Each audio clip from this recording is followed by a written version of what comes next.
El alto comisionado para los derechos humanos, Volker Turk, afirmó que la ONU ha sido convertida en un chivo expiatorio por quienes quieren esconder sus errores políticos, así como en blanco de graves ataques que afectan su trabajo de salvar vidas, promover el desarrollo y preservar la paz. Así lo señaló durante la inauguración de la sesión 55 del Consejo de Derechos Humanos. El Consejo de Derechos Humanos es el único órgano intergubernamental del mundo dedicado a los derechos humanos y que en las próximas semanas tiene en su agenda tratar la lista más larga de países en conflicto político o militar de su historia. En esa lista están países en pleno conflicto armado como Sudán, Ucrania, Birmania o el territorio palestino de Gaza. También incluye a países con graves crisis políticas y de derechos humanos, entre los que se puede citar a Nicaragua, Afganistán, Irán, Sudán del Sur, Bielorrusia, Rusia o Venezuela. Turk sostuvo que en este mundo en crisis profunda se intenta atacar la legitimidad y el trabajo de Naciones Unidas y otras instituciones humanitarias, para lo cual se utiliza la desinformación como principal instrumento. Recientemente, la administración de Nicolás Maduro expulsó de Venezuela a los 13 funcionarios que formaban parte del equipo del alto comisionado en Caracas, tras acusar a la organización de conspirar contra el oficialismo y de tener una postura sesgada en favor de supuestos grupos golpistas y terroristas. Estas acusaciones surgieron poco después de que la oficina de Turk dijera que la detención del activista Rocío San Miguel, cuyo paradero se desconocía, podía constituir un delito de desaparición forzada. Muy poco después, un experto de la ONU en alimentación de visita en Venezuela criticó el programa de distribución de alimentos por su trasfondo clientelista, lo que suscitó la reacción del oficialismo venezolano. Otra intervención durante la sesión del Consejo de Derechos Humanos fue la del presidente de Paraguay, Santiago Peña, quien hizo un llamado a la celebración de elecciones justas y transparentes en Venezuela, mientras que pidió el retorno de la democracia en Nicaragua. Yo hablé ya hace más o menos unos 10 días con mi colega venezolano sobre Rocío. El embajador de España, bajo instrucciones mías, ha tenido también un encuentro con él para interesarse por su situación y estamos haciendo todo lo posible para seguir. Sabemos que por fin ha podido ver a su familia y tenemos una información puntual y detallada. Nuestra política a Venezuela no va a variar, no ha variado desde el principio. Nosotros lo que queremos es que avance la democracia en Venezuela, que sea todo lo que se decida un diálogo entre venezolanos y que todo eso sea de forma pacífica. España siempre va a estar al lado de los venezolanos y de lo que decidan los venezolanos. Eso es lo que quiere España, el bien de Venezuela y del pueblo venezolano. Yo me reúno tanto con el gobierno como con la oposición sin ningún problema, siempre y cuando sea para hacer avanzar ese diálogo pacífico entre venezolanos. Nosotros siempre hemos dicho, tanto al gobierno como a la oposición, que España está a su disposición para todo aquello en lo que ellos crean que podemos ser útiles. En aquello en lo que ellos crean que podemos ser útiles, allí estaremos. No tenemos ningún interés de injerencia, pero sí de ser útil al pueblo hermano de Venezuela. Hago un llamado a las autoridades chilenas que se están dedicando a que este caso, el cual claramente es una violación a los derechos humanos, para que no permitan que esto ocurra y que la vida de mi hijo, que fue asilado político en Chile, siga en riesgo de igual forma. Darle las gracias al gobierno de Chile por el atento cumplimiento y la puesta en marcha de todo su sistema de inteligencia y control. Quiero que sepan que como familia estamos sumamente preocupados.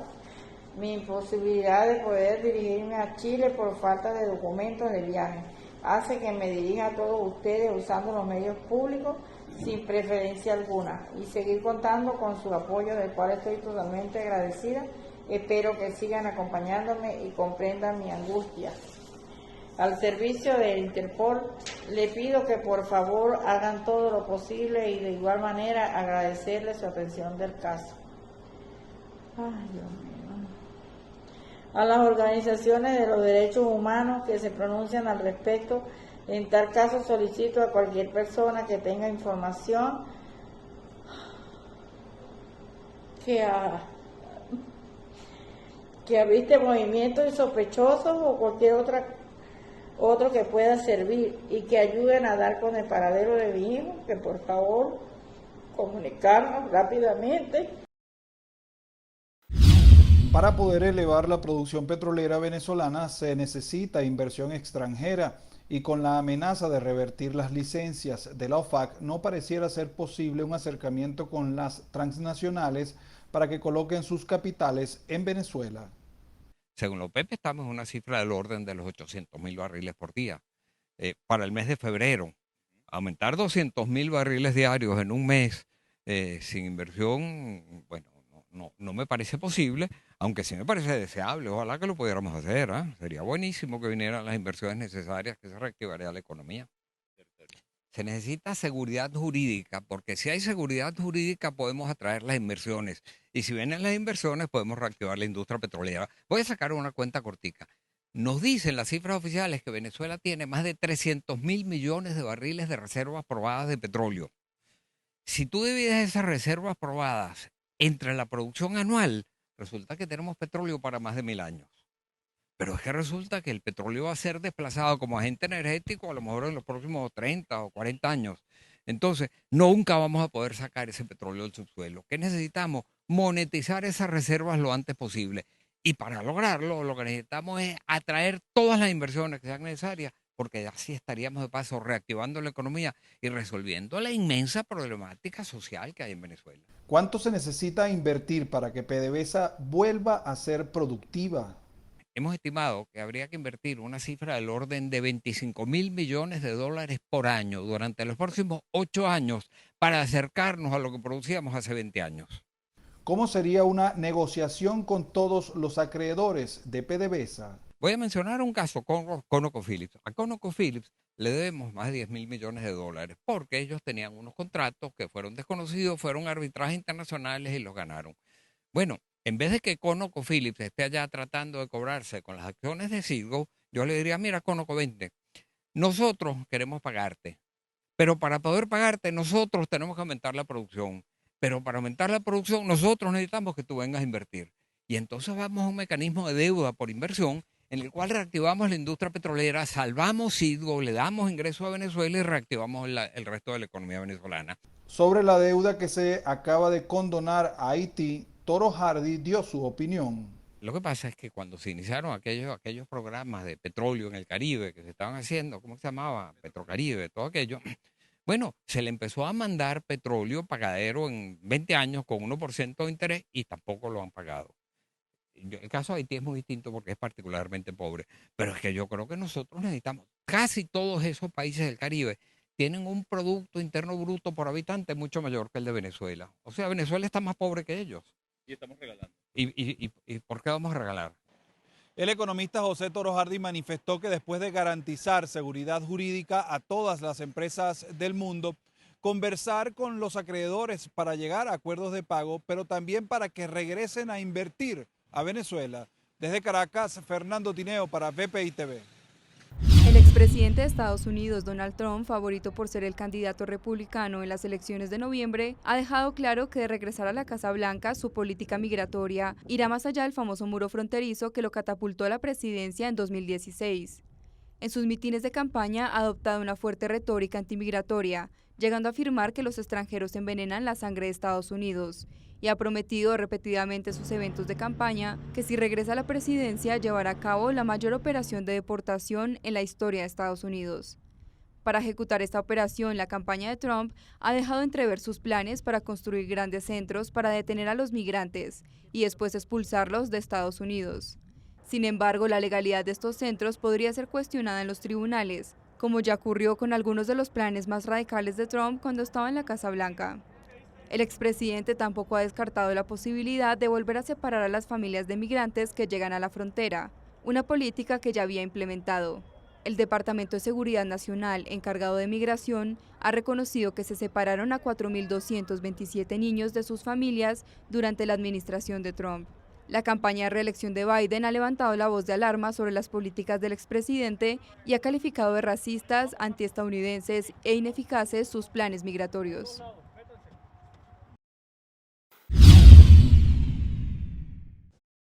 Resulta sorprendente que la oficina del Alto Comisionado no haya sido capaz de pronunciarse ni una vez ante las denuncias sustentadas del Gobierno Nacional de intentos de golpes de Estado y magnicidios recientemente frustrados. Por el contrario, la oficina se ha hecho eco de la campaña de sectores radicales que continúan atacando a las instituciones y el gobierno de Venezuela. Quiero subrayar que el gobierno de Venezuela sigue interesado en mantener una cooperación técnica de alto nivel con esta oficina del Alto Comisionado y trabajar de manera conjunta para garantizar el respeto a todos los derechos de los venezolanos y venezolanas, sin exclusión, fundamentalmente aquellos afectados por la imposición de las medidas coercitivas unilaterales. Hill hizo estas declaraciones en el Consejo de Derechos Humanos de la ONU, después que a mediados de febrero Venezuela suspendiera las actividades de la oficina local que el órgano que actualmente dirige el alto comisionado Volker Turk y Nicolás Maduro habían acordado abrir en 2019, expulsando a sus 13 empleados. Hill criticó también a la burocracia internacional de atacar y calumniar a países soberanos como Venezuela, mientras que se mantienen callados ante los abusos de derechos humanos de Israel en Gaza. Se está exterminando impunemente el futuro de un pueblo entero, ante el silencio cómplice de una burocracia internacional paralítica e inoperante. Esta misma burocracia es, sin embargo, muy activa cuando se trata de atacar y calumniar países soberanos como Venezuela, instrumentalizando los derechos humanos a su conveniencia. Por otro lado, la Cancillería venezolana rechazó que la Corte Penal Internacional no se ha pronunciado sobre la denuncia que hizo la administración de Nicolás Maduro ante los daños que ocasionan las sanciones en el país y que a su juicio constituyen un crimen de lesa humanidad. Hasta el presente, mi país ha sido objeto de casi 1000 medidas coercitivas unilaterales, ilegales y otras disposiciones criminales utilizadas como herramientas para destruir nuestra economía y forzar sin éxito un cambio de régimen, violando flagrantemente el derecho internacional, lo que ha generado la pérdida de más de 232.000 millones de dólares americanos en la última década. Es un crimen de lesa humanidad que hemos denunciado ante la Corte Penal Internacional y sobre lo cual esa Corte ha tardado 4 años sin pronunciarse. La plataforma unitaria ratificó su compromiso con una ruta electoral y el cumplimiento del Acuerdo de Barbados para impulsar el respeto de garantías políticas de cara a los comicios presidenciales de este año. A través de un comunicado, indican que están dispuestos a trabajar con el oficialismo en una propuesta de cronograma y fecha de elección presidencial, al tiempo que exigieron que se deje sin efecto las inhabilitaciones políticas, recordando que María Corina Machado, actualmente inhabilitada, es la candidata unitaria tras ganar la primaria opositora del pasado 22 de octubre. Asimismo, solicitó que se activen jornadas de inscripción y actualización del registro electoral dentro y fuera del país, que permitan atender a los casi 10 millones de venezolanos que tienen el derecho a inscribirse o actualizar sus datos. También pidió iniciar de inmediato los trámites pertinentes para que la elección presidencial cuente con observación electoral internacional calificada e integral. Además, señaló que es importante acordar un robusto protocolo de auditorías de todo el proceso electoral que dé garantías a todos los participantes del proceso. Finalmente, exhortó a que se devuelva inmediatamente las tarjetas de las organizaciones políticas a sus legítimas autoridades. Días de protestas y violencia que marcaron a una sociedad. No olvidan, expresan sus recuerdos con tristeza por el Caracazo. ¿Qué recuerdo? Bueno, los saqueos y lo que hubo toda esa semana. ¿Y recuerda por qué llegamos a eso? Claro, por los malos gobiernos de la época. ¿Pero qué recuerda? ¿Hubo medidas? ¿Qué pasó? La medida que hubo, la suspensión de garantías constitucionales y todo el mundo no, y había toque de queda. ¿Ves? Esa era la medida que habían hecho. Claro, pero por algo llegamos a ese momento. ¿Por qué? Porque ya la situación del país estaba colapsada y, ¿cómo le digo? El aumento de la gasolina de la época, los sueldos estaban por el piso, todo eso complicó todas las cosas. Y llegó una crisis que ya la gente no aguantó más y salió a la calle. Muchas cosas, tantas cosas malas que hubo en esa época. Los saqueos, los muertos. Y entonces, el Caracas ahorita, ¿cómo estamos? Después de tantos años, ¿cómo estamos ahorita el pueblo? ¿Qué recuerda? ¿Por qué llegamos a eso? Mira, no sé, porque yo no soy político, ¿no? Pero entonces, ¿qué dicen las malas administraciones de los gobiernos que hemos tenido? Mira cómo está aquí esta avenida principal, que está aquí todo el mundo hace lo que le da la gana en la Urdaneta. El saqueo en todo el día. Por acá habían panadería, carnicería, abasto, mueblería, todos los negocios que estaban alrededor del mercado, todo pues la gente de los barrios, más que todos los barrios aledaños vinieron, se llevaban colchones, sillas, hasta lo que no necesitaban. Algunos hablan de lo que ocurrió aquellos días y cómo viven hoy. Para el comercio, para la política, para todo lo que pasó en el país fue desastroso. Por ejemplo, el 80% de los extranjeros se fueron del país. La situación económica vino abajo. ¿Cuántos años tiene usted viviendo acá en Venezuela? En el país llegué en el año 74. Parece poco, 50 años. Usted puede tener una mirada antes y después. Bueno, hay esa mirada. Una mirada buena que todo malo quiera, Adex y Copellano siempre se vivía un poquito mejor. Ahora, esta gente dice que se vive mejor, pero usted ve cómo es la cosa. El Caracazo es una herida vigente en la sociedad venezolana. Para quienes perdieron a seres queridos o negocios en aquellos días, jamás olvidarán lo que ocurrió y seguramente aún buscan la respuesta al porqué. Desde Caracas, Fernando Tineo para VPI TV. Es una forma de advertir a las autoridades sobre el riesgo que aumenta para un número importante de habitantes de 9 localidades de la capital colombiana. Las acciones criminales son cometidas por grupos con los que tienen alianzas, tanto las autodefensas gaitanistas de Colombia, Clan del Golfo, como el Tren de Aragua. Este último financia a los Satanás, que está en guerra por el territorio contra los grupos criminales vinculados y asociados a las autodefensas gaitanistas de Colombia, Clan del Golfo, como la Oficina de San Andresito y los Boyacos, entre otras estructuras locales como los Camilos, los Costeños, los Paisas y los Pereiranos. Bogotá vive su propio conflicto interno, que como en otras regiones está permeado por el narcotráfico.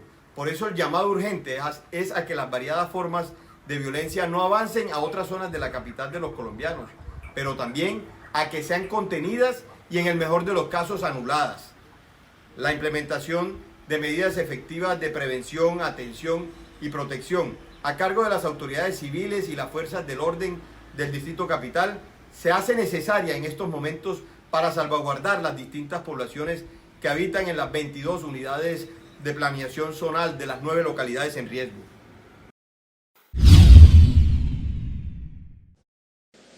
En las más de 150 reuniones que se suscitaron en las 9 rondas de diálogo a los que convocamos a todos estos sectores de la vida nacional, aparecieron propuestas de fechas de elecciones, más de 27 fechas fueron propuestas, y para que todas y todos se sientan atendidos en sus propuestas, fueron incorporados en el documento que se entregará al Consejo Nacional Electoral, que es, en última instancia, quien está capacitado por esta Constitución para elaborar cronogramas electorales y para convocar elecciones de cualquier tipo en la República Bolivariana de Venezuela.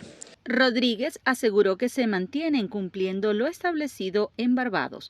Los acuerdos que se han discutido y firmado con algunos sectores, nosotros hemos cumplido cabalmente todo lo que allí está establecido. Y las garantías electorales en Venezuela, que son muy amplias y profundas, fueron incorporadas casi al calco de los otros acuerdos y las garantías que propiamente da el Consejo Nacional Electoral. Hemos sido muy enfáticos, sí, en el tema de auditoría del registro electoral, en el tema de las jornadas de actualización del registro electoral para la incorporación de nuevos y nuevas votantes. Sobre la observación internacional, indicó que se requiere imparcialidad. Por el Poder Electoral en la observación internacional, quienes cumplan con lo que está establecido en esta Constitución, en las leyes, en el Acuerdo de Barbados, que dice serán invitados los observadores internacionales que cumplan. Y el primer punto que está establecido en el reglamento que firma la instancia de observación con el CNE dice imparcialidad.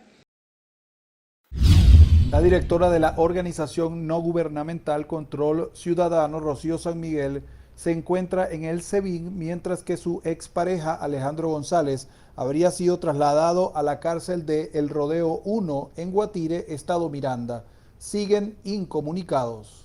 Si bien es cierto que Miranda Díaz, hija de Rocío San Miguel, pudo comunicarse con ella el día 18 de febrero, no es menos cierto que hasta la presente fecha no ha habido comunicación alguna, y en el caso de Alejandro Hernández nunca ha tenido comunicación con sus familiares directos, ni hijos, ni parientes, ni amigos. Es decir, que Alejandro Hernández está totalmente incomunicado y sabemos que lo pasaron a Rodeo 1 también.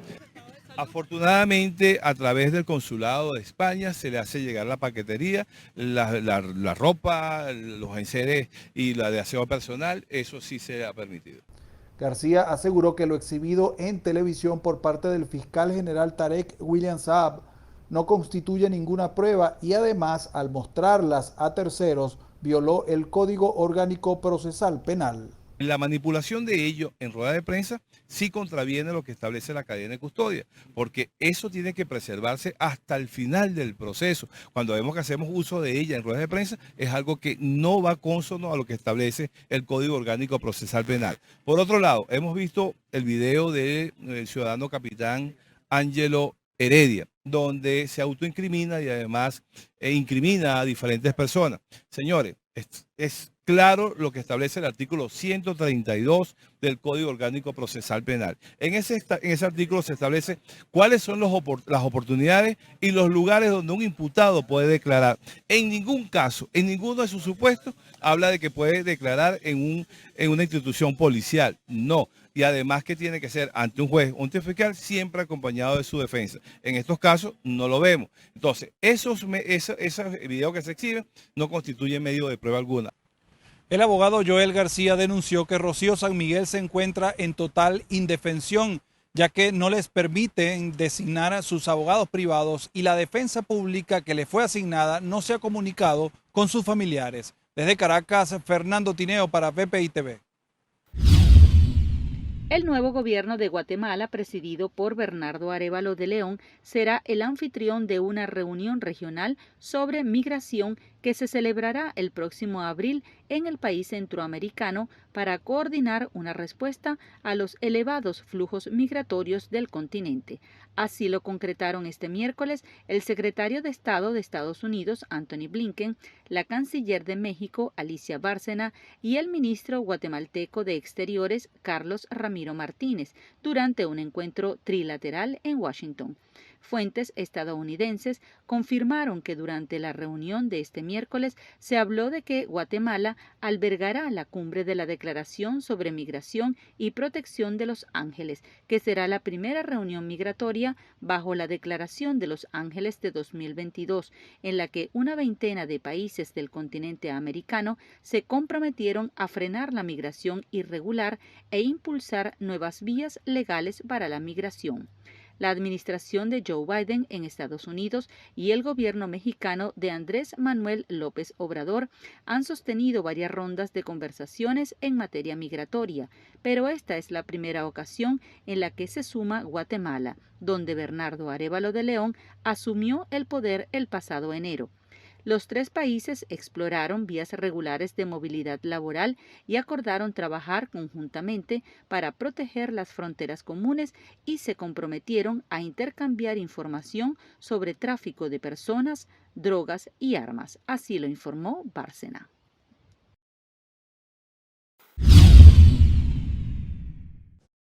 El Centro de Pensamiento Freedom House calificó a Venezuela y Nicaragua como países no libres por los casos de elecciones que consideran amañadas. Además, Cuba entra en esa lista por su autoritarismo arraigado, explica el último informe de la organización no gubernamental estadounidense.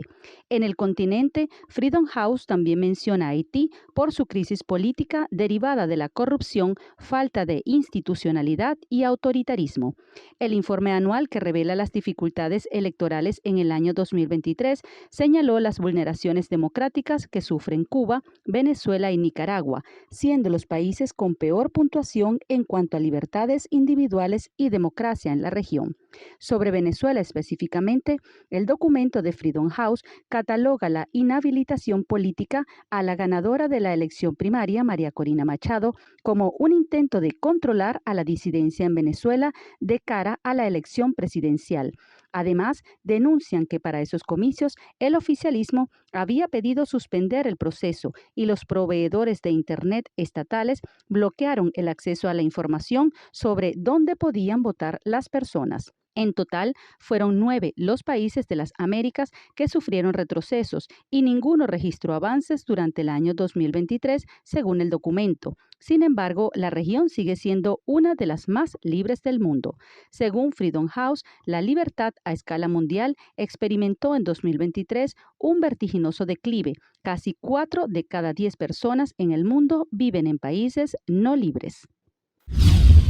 A través de un comunicado, la administración de Nicolás Maduro dejó sin efecto la normativa publicada en la Gaceta Oficial 42.813 el pasado 5 de febrero, por medio de la cual encargó al Instituto Postal Telegráfico de Venezuela y al Ministerio de Transporte la regulación y registro de todas las empresas y comercios prestadoras de servicio delivery a través de una habilitación postal específica.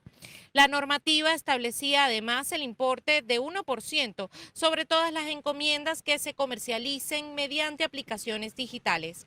El presidente de la Cámara de Comercio Electrónico, Richard Urjueta, explica que esta derogación se llevó a cabo tras una reunión entre el Ejecutivo y las principales empresas de delivery del país, las cuales representan poco más del 25% del sector.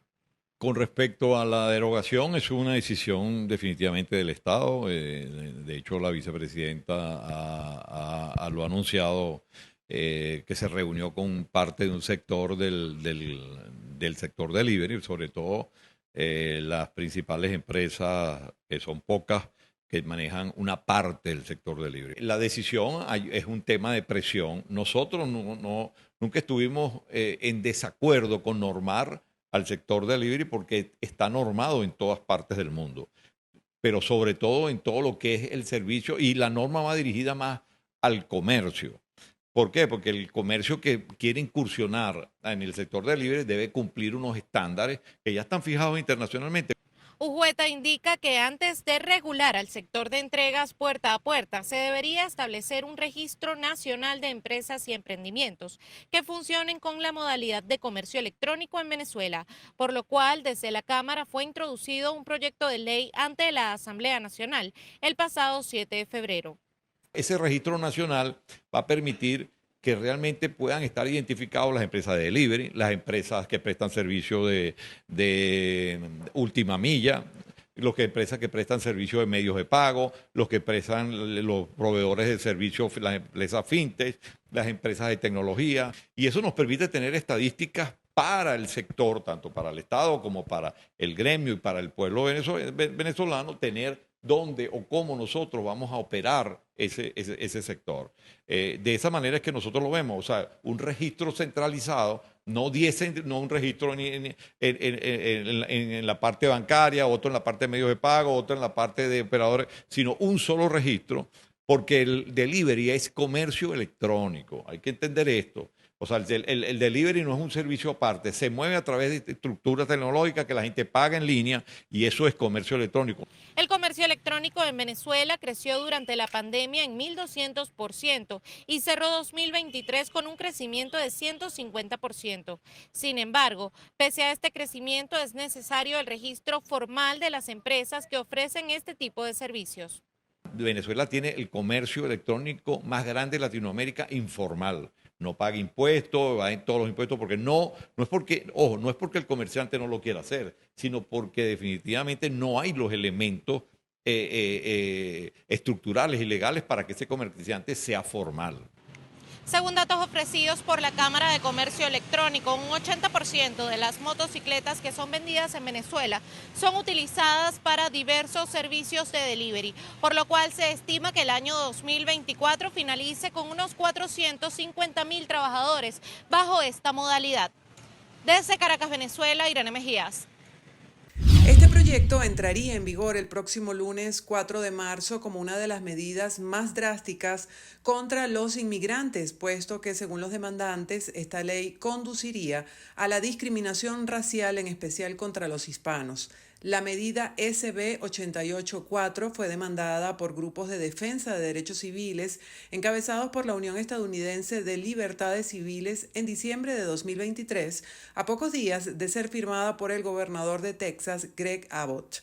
Alegaron que la ley es inconstitucional porque viola la supremacía de la ley federal que regula a la inmigración en Estados Unidos sobre las medidas aprobadas por un estado. En este sentido, Anand Balakrishnan, abogado del proyecto de derechos de los inmigrantes de la ACLU, indicó que la decisión del Tribunal Federal confirma la ilegalidad de la medida. La decisión temporal emitida por la Corte Federal del Distrito Oeste de Texas se da justo cuando el presidente Joe Biden y el expresidente Donald Trump, por separado, visitan este jueves la frontera sur de ese estado para avanzar con sus campañas electorales en torno a la inmigración.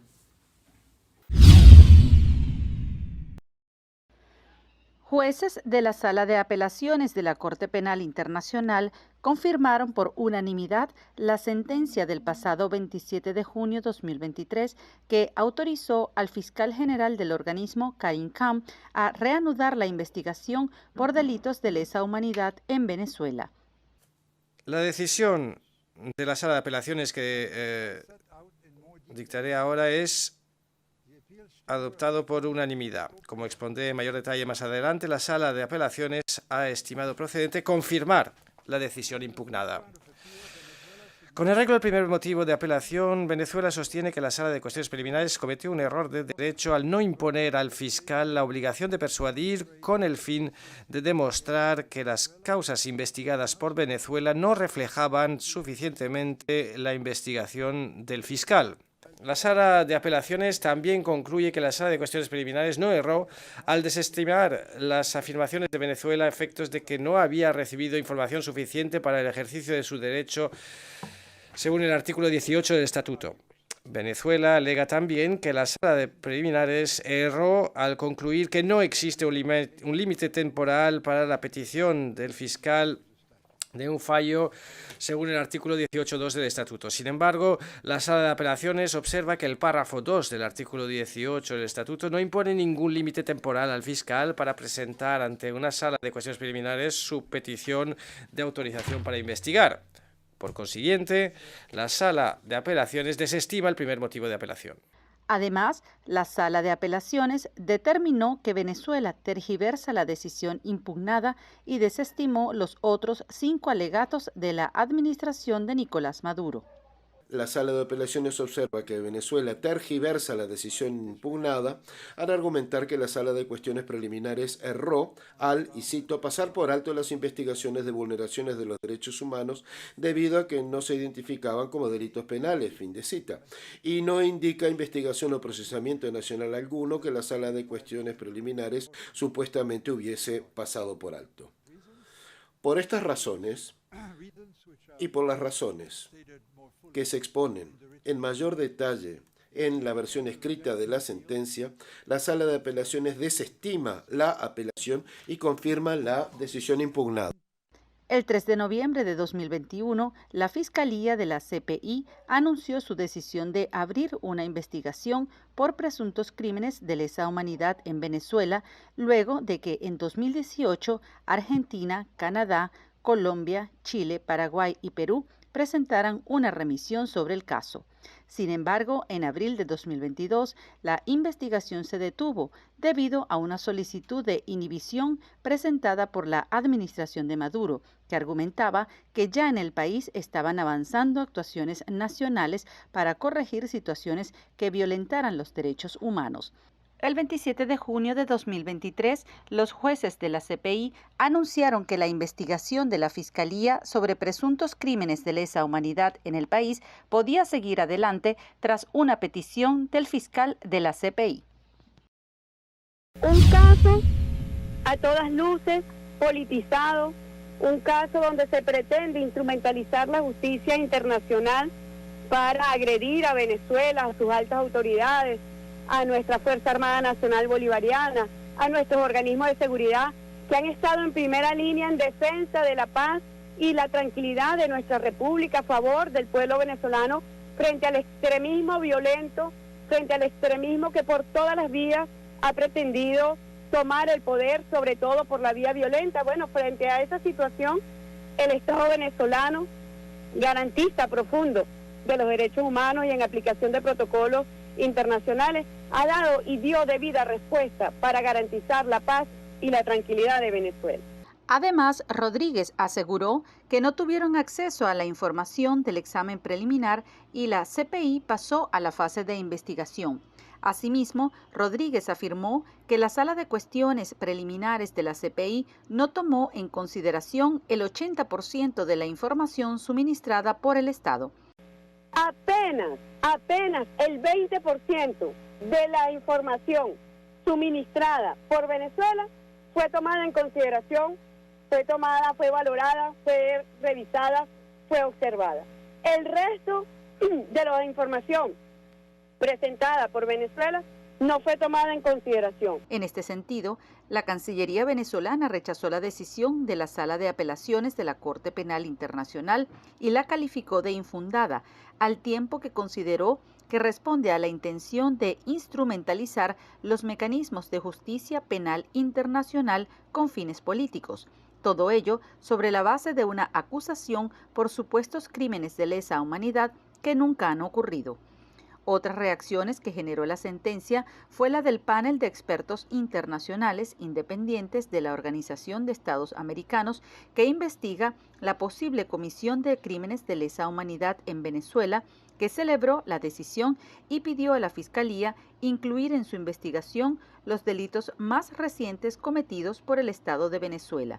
El panel explicó que la decisión de la Sala de Apelaciones llega en un momento oportuno, dado el resurgimiento de presuntos crímenes de lesa humanidad en el país en vísperas de las elecciones presidenciales de 2024 y la reciente decisión de Venezuela de suspender las actividades de la Oficina de Asesoría Técnica del Alto Comisionado de las Naciones para Derechos Humanos en Venezuela.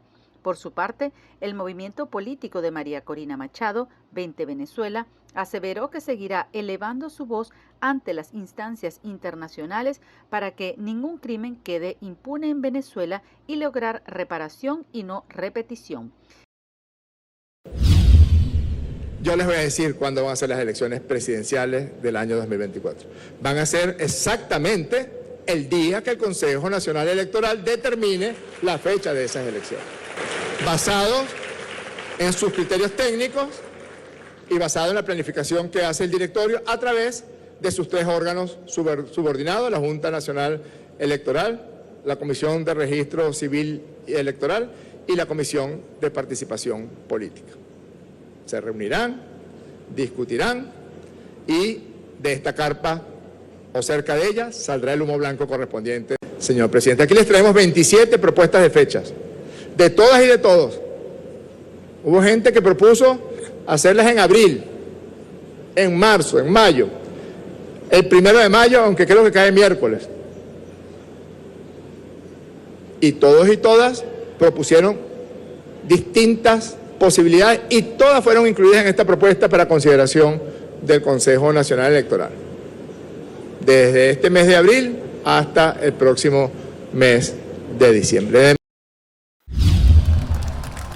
El Papa Francisco volvió a apuntar contra la ideología de género. El pontífice argentino se refirió el viernes a esta teoría, según la cual la identidad sexual está determinada por la educación y el entorno, no por diferencias genéticas. Al recibir en el Vaticano a los participantes de una conferencia sobre el matrimonio, consideró que esta ideología es el peligro más feo, ya que anula las diferencias entre hombres y mujeres. Francisco argumentó que cancelar la diferencia es cancelar la humanidad, porque el hombre y la mujer, y viceversa, están en una fecunda tensión. En 2016, el Papa había denunciado un adoctrinamiento solapado de los libros de texto escolares en Francia, influenciados por esta teoría, lo que provocó una avalancha de críticas en ese país. En 2019, el Vaticano publicó un texto destinado a ayudar a los profesores de las escuelas católicas a contrarrestar la ideología de género, argumentando que niega la diferencia natural entre un hombre y una mujer.